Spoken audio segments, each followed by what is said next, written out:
여러분 안녕하세요, 롱장입니다.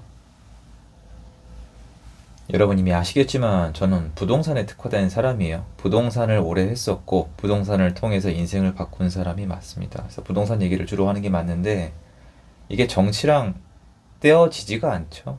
지금은 더더욱 제가 오늘 힘이 없는 게 아니라 내용 자체가 희망적인 내용은 아닌데, 제가 지금은 접수 기간이 아니잖아요, 여러분. 제가 23기 접수 기간에 뭐라고 부탁을 드렸냐면 그냥 들어라, 생존을 위한 것이다 인데, 불행하게도 제가 걱정했던 것들이 생각보다 더 빠르게 하나하나 나오고 있습니다. 그래서 그거를 계속해서 전달을 드리고 정리를 할 거고, 여러분과 함께 어떻게 해야 생존할 수 있을지, 이 위기를 어떻게 넘길 수 있을지 고민을 해볼 거예요.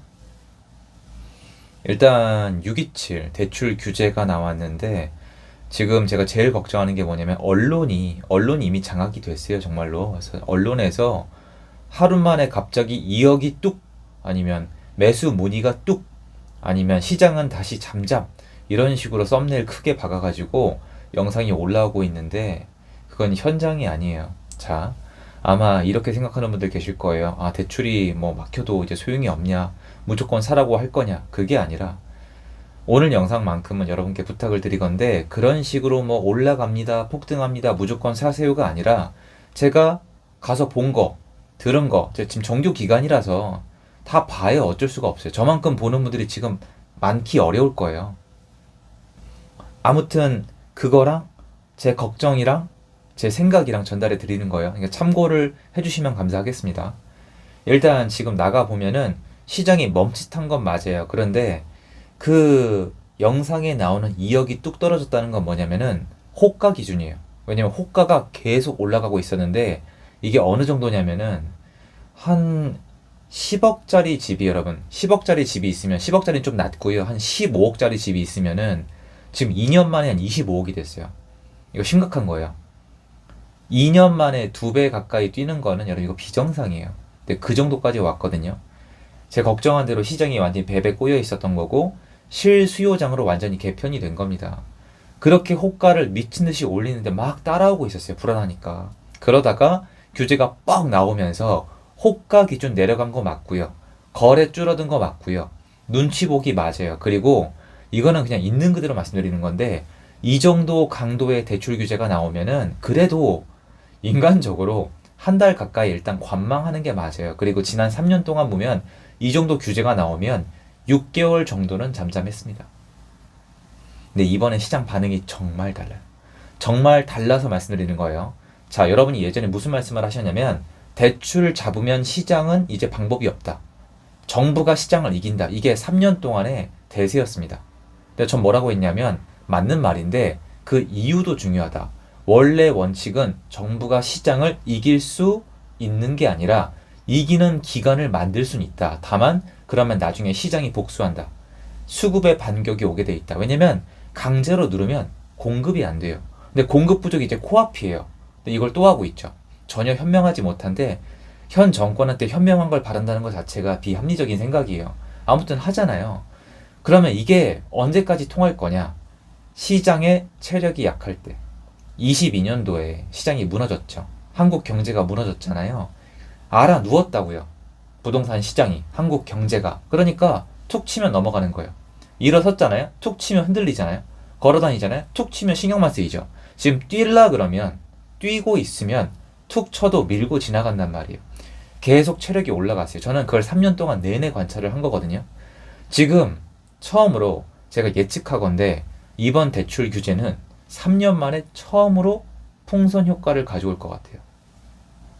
원래대로면 수업 시간에나 이렇게 막 해가지고 자세히 다룰 내용이에요, 저는. 근데 요새 지금 컨셉이, 여러분, 돈 벌자가 아니에요. 생존하자지. 위험하단 말이에요. 그리고 많이들 찾아와 주시잖아요. 어떻게든 제 역할을 하고 싶은 거거든요. 그러니까 참고를 부탁드려요. 왜냐면 이것만 듣고 여러분이 그 중요한 결정을 하실 수는 없을 테니까. 그럼 풍선 효과는 뭐냐면 쉬워요. 자, 예전에는 집 사는 게 두려웠죠. 집 사기 싫었어요. 필요한 사람만 샀어요. 돈 있는 사람만 샀어요. 근데 지금은 점점 분위기가 너무 달라요. 야, 집 사야 되는 거 아니야? 이거 뭔가 이상한데? 월세가 너무 비싼데? 전세 구하는 것도 점점 어려운데? 그리고 뭔가 인플레이션, 화폐가치 하락, 이재명이랑 그 컨셉, 이게 불길한데 부자들이 막 사는데 너무 많이 오르는데 이게 퍼진단 말이에요.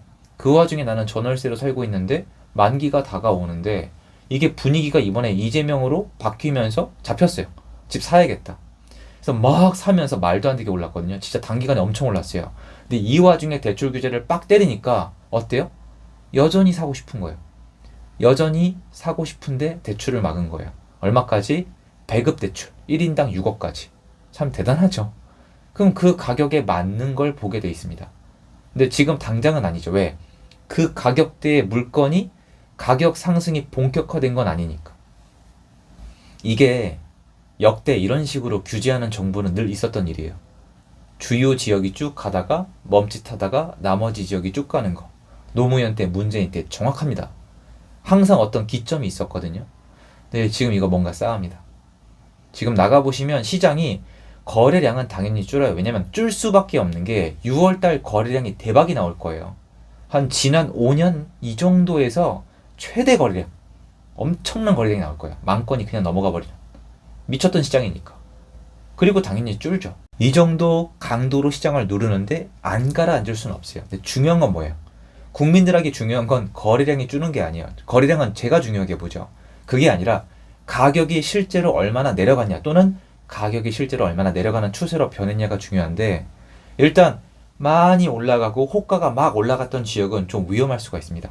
제 말은 위험하다는 게 폭락이 아니라 호가를 따라가면 위험할 수 있다고요. 왜냐면 그 호가는 꺾이고 있으니까. 그리고 거래가 줄 거니까. 이건 어쩔 수 없어요. 근데 이것도 일정 시점이 지나서 규제가 안 통한다는 생각이 들면은 이것도 다시 올라갈 수도 있습니다. 근데 7월달에 어쨌건 규제가 또 나온다고 하잖아요.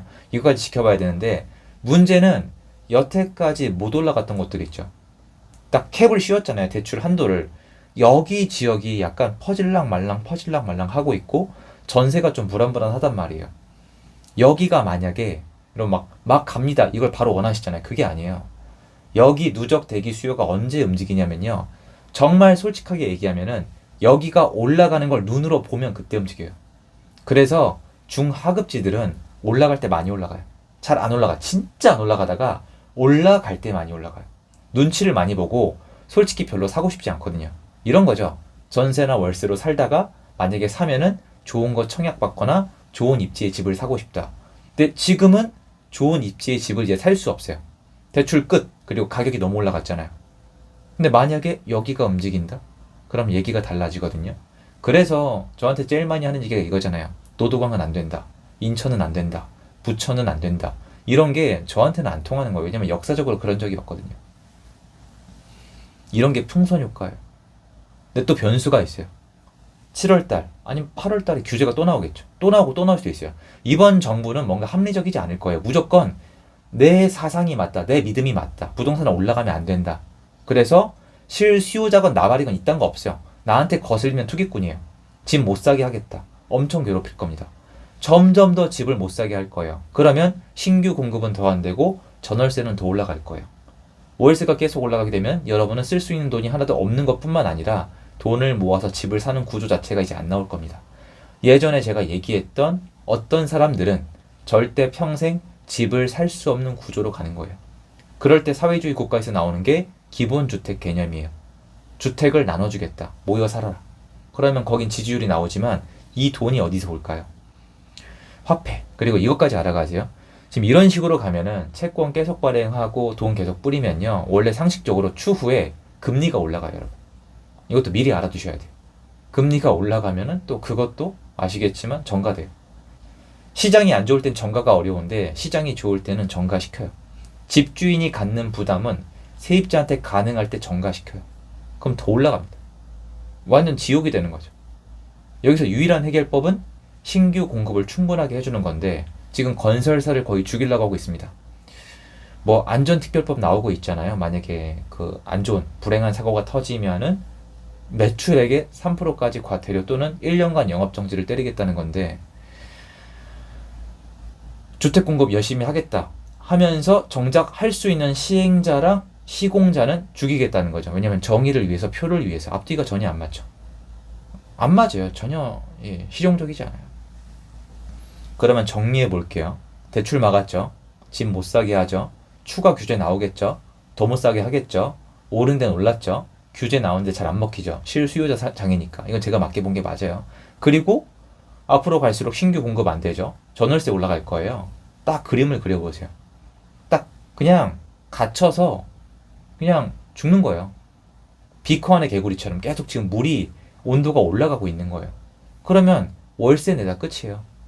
월세 내다 끝나거나 기본주택 외치다가 정부한테 완전히 넘어가서 정말 노예가 되는 거. 근데 민주당 입장에서 이게 얼마나 좋겠어요. 달콤하고. 수령님, 총통님이 거기서 나오는 거거든요. 내 인생을 책임져주는 사람. 그리고 보나마나 가격이 올라간 거는 부자 탓, 전월세가 부족한 거는 임대인 탓 할 거예요. 뻔합니다.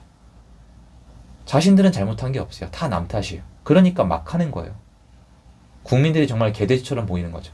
막 하고 남 탓하고 막 하고 남 탓하고 경제 다 죽여놓고 화폐 가치 다 낮춰놓고 집도 못 사게 만들어 놓고 서민들 전혀 생각 안 해요. 서민이 절대 뽑아서는 안 되는 정부였어요. 한번 지켜보시면 제 말이 무슨 말인지 알게 되고 제가 왜 이렇게까지 외치는지 알게 되실 겁니다. 부동산은 재앙적인 시장으로 가고 있다고 저는 판단하고 있습니다. 요거 전달드리고 싶었고요. 도움됐으면 좋겠습니다. 좋은 하루 되세요.